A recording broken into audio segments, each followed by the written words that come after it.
देखिए बच्चों, आपकी एक्सरसाइज 1F आज स्टार्ट होती है। तो पहला सवाल है, निम्न कथनों के सम्मुख सत्य असत्य जो सही हो लिखिए। तो देखिए मैंने ये बोर्ड पर हल नहीं किए हैं, सत्य असत्य इसमें जो है मैंने फिल करके आपको मैं दिखा रहा हूँ। देखिए पहला खंड इसका सत्य है, ठीक है।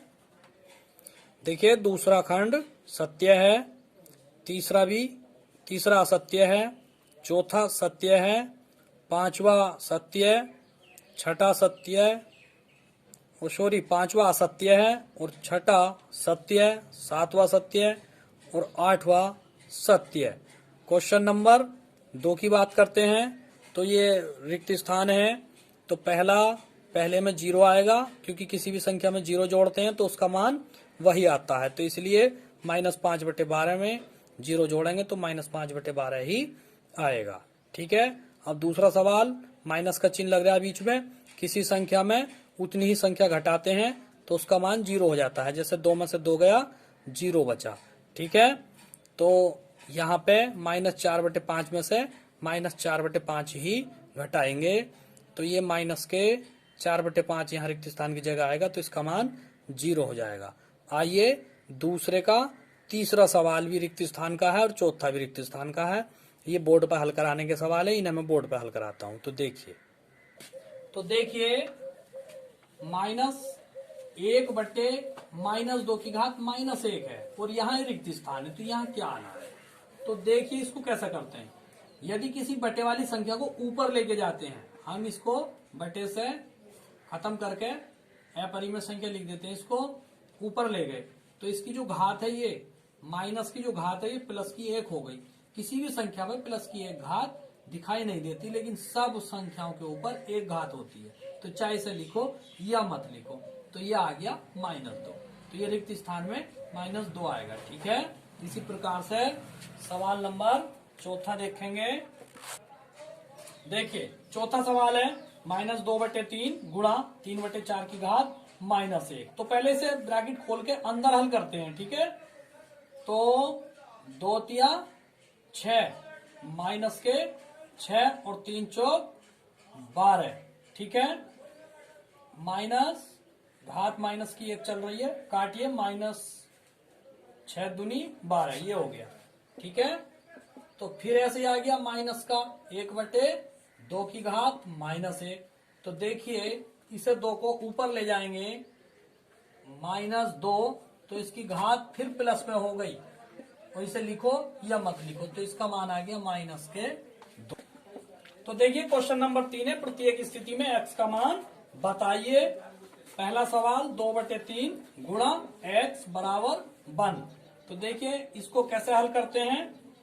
जो बटे की चीज है उसका पक्षांतर करेंगे तो वो गुणा में हो जाता है, और जो गुणा का पोर्शन है, ऊपर का पोर्शन, तो वो नीचे चला जाता है। हमें x का मान ज्ञात करना है, तो x बराबर, जैसे ये 1 है तो इसकी गुणा में नीचे का पोर्शन ऊपर गया और ऊपर का पोर्शन नीचे आ गया, तो x बराबर हो गया 3/2। आंसर कट गया क्या।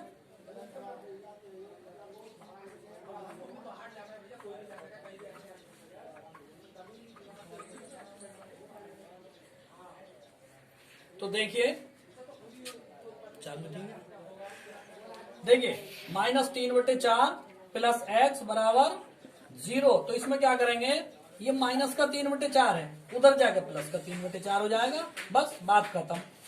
तो 0 प्लस 3/4, तो x बराबर आ गया 3/4। अब देखिए इसके जो है, चलो रुक जा, तीसरा और बाकी है, बढ़ती जा रही है। अब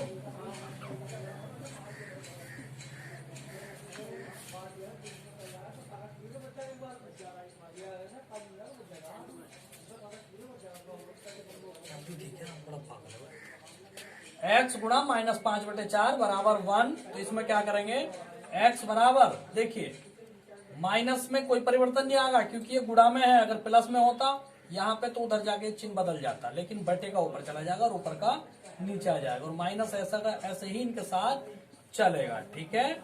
आंसर देखिए ये होमवर्क है, होमवर्क में बच्चों ने कहा था कि बुक नहीं है, अब मैं होमवर्क आपको लिख के दे रही हूँ, ये तीनों सवाल आपको घर से करने हैं, ठीक है। ओके, देखिए क्वेश्चन नंबर 4, निम्नांकित परिमेय संख्याओं के योगात्मक प्रतिलोम बताओ। देखिए योगात्मक का मतलब योग, योग से पता चल रहा है, प्रतिलोम का मतलब उल्टा, यानी कि चिन्ह का उल्टा ये बताना है। तो वेरी सिंपल, ये प्लस का 1/2 है तो ये माइनस का 1/2 हो गया, ठीक है। ये -3/8 है तो ये हो गया प्लस का 3/8। प्लस चिन्ह लगाते नहीं है, ठीक है, लेकिन होता है। जीरो का उल्टा जीरो होता है, जीरो पे माइनस लगाओ या प्लस लगाओ, बात एक ही है, ठीक है। ये 8 आवेगा, 3 लिखा गया था, ठीक है। अब देखिए यहाँ माइनस से माइनस कट गया, ये 4/7। अब इसका उल्टा करिए आप, चिन्ह का उल्टा, तो माइनस के 4/7। तो ये इस प्रकार से होता है, ठीक है। देखिए अभी पीछे था योगात्मक प्रतिलोम। क्वेश्चन नंबर 5, निम्नांकित परिमेय संख्याओं के गुणात्मक प्रतिलोम बताइए। तो पहले योगात्मक प्रतिलोम था तो चिन्ह का उल्टा कर दिया, अब है गुणात्मक प्रतिलोम तो भिन्न पलट जाएगी, यानी कि जो भिन्न, जो नीचे है वो ऊपर हो जाएगा, जो ऊपर है वो नीचे आ जाएगा, ठीक है। तो आइए, तो 8/13 का गुणात्मक प्रतिलोम होता है 13/8, डायरेक्ट लिखेंगे बस। इसका हो जाएगा -19/6 और इसका हो जाएगा -16/17 और -9 का हो जाएगा 1/-9, क्योंकि हर एक संख्या के बटे में 1 होता है, जब इसे पलटेंगे तो 1 ऊपर और 9 नीचे हो जाएगा, ठीक है। बाकी ये 2 सवाल आप होमवर्क में लेंगे, ठीक है। आंसर देखिए सवाल नंबर 6 सरल कीजिए। अब देखिए कितना इंटरेस्टिंग क्वेश्चन है, आपको पता लग जाएगा। -32 गुणा -5/-14 गुणा -3/-20 और गुणा 0 गुणा -13/5। मैंने कहा था इंटरेस्टिंग क्वेश्चन है, क्यों? कभी कभी आपसे पहली पूछी जाती है कि कैलकुलेटर के जितने भी अंक उसमें नंबर होते हैं 1 से 0 से 9 तक के, उन सबकी गुणा कितनी होती है, तो बच्चा तुरंत बता देता है 0। क्यों? क्योंकि जब आप सबकी गुणा करेंगे तो उसके बीच में एक 0 आता है, और 0 की गुणा आप किसी से भी कर दो तो उसका मान 0 हो जाता है, ठीक है। 0 किसी भी संख्या को 0 कर देता है गुणा करने में, कितनी भी बड़ी संख्या क्यों ना हो, अगर उसकी गुणा 0 से करा देंगे तो उसका मान 0 हो जाता है। इसलिए कैलकुलेटर के जितने भी बटन अंक होते हैं, गणित वाले अंक 0 से लेकर 9 तक के अंकों की जब गुणा करेंगे तो उसका मान 0 हो जाएगा, क्योंकि 0 से उसको गुणा हो रही है। तो आइए इसी प्रकार से ये सवाल है, ज्यादा इसमें दिमागमारी करने की जरूरत नहीं है, बस आपको 0 देखना है। गुणा में 0 पड़ा हुआ है, इसके बीच में एक 0 आया हुआ है, और जो गुणा में है तो इसका मान 0 हो जाता है। बिना ही हल करे आपको पता लग गया होगा कि इस पूरे सवाल का जो उत्तर है वो क्या है, 0 है, ठीक है। तो हम इसका आंसर 0 लिख देते हैं, ठीक है, और ये आंसर कंप्लीट हो जाता है। ओके, तो आज के लिए इतना ही काफी है, कल इसी समय मिलेंगे, ठीक है। सभी बच्चे जरूर देखें और लाइक करें, लाइक से पता चल जाता है कितने बच्चे वीडियो देख रहे हैं, ठीक है। और कल जो है हम 1H पढ़ाएंगे, ये एक्सरसाइज आपकी समाप्त हो चुकी है। Thank you.